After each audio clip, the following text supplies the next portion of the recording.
Hi, today we're going to do a baby shower cake for a little boy. I thought we'd do some overalls, make him super cute. And what I do first is I always say I go on one of the search engines, usually Google, hit images, and put in overalls or baby overalls. And so this is what I came up with. I had this picture. I always like something just to go off of, so I printed this one, and then I also put in, I think I put greeting cards in, and it showed this, it's like a baby shower invitation. So I have a couple of those things just to kind of go off of. So the colors I'm going to be using a couple shades of blue, and I'm also going to use probably some red on it. Maybe we'll put a little baseball cap off to the side using another little cake, but we'll kind of do that as we go. I start with, I've got a quarter sheet cake here, and it's built on a quarter sheet board. Then over here I have two half sheet boards taped together, and I covered them with white contact paper because we're going to cut this out and then we're going to have to place it on a larger board. So to cut a cake out like this, I always just get just a parchment bag. It doesn't have to be a parchment bag, but I've got white buttercream in here, and I'm just going to snip off the end. And we're just going to use this to line the cake, just to kind of mark it to see where we want to cut it. So that's why I usually have this next to me.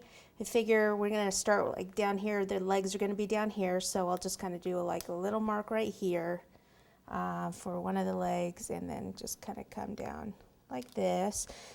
I always like to do this first before I just start cutting.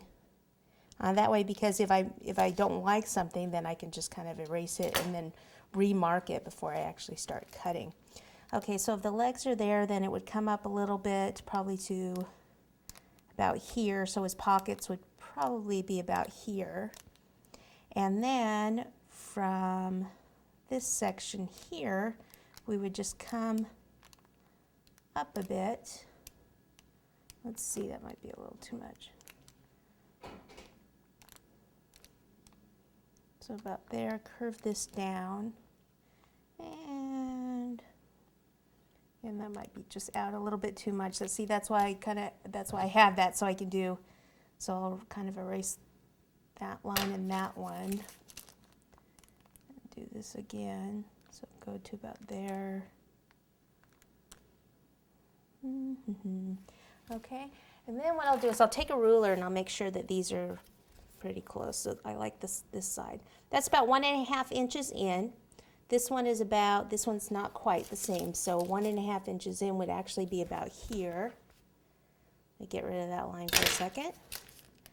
So from here down to here,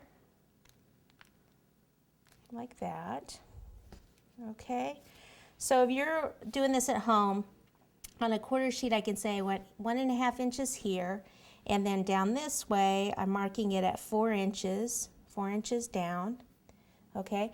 And then for the legs, I'm going up from the bottom part of the cake.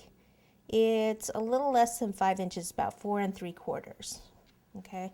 So that's just an estimate. So you basically, if you wanted to do a half sheet, you would do it, mark it the same way. Of course, it would be much bigger. Now these pieces right here that I'll take out, I'll actually put these up here on this board, and that's what I can make these little strap things out of. Okay? All right, so are we ready to cut? Make sure we like it here before I start cutting. Sometimes what I do too is I just see, like we marked where the pockets were, and then this part that goes across here is this one here. See how there's little buttons part here, and then it starts going in and up, so then our little pocket would be here. Sometimes I just do all of this just to kind of visually see it before I start cutting.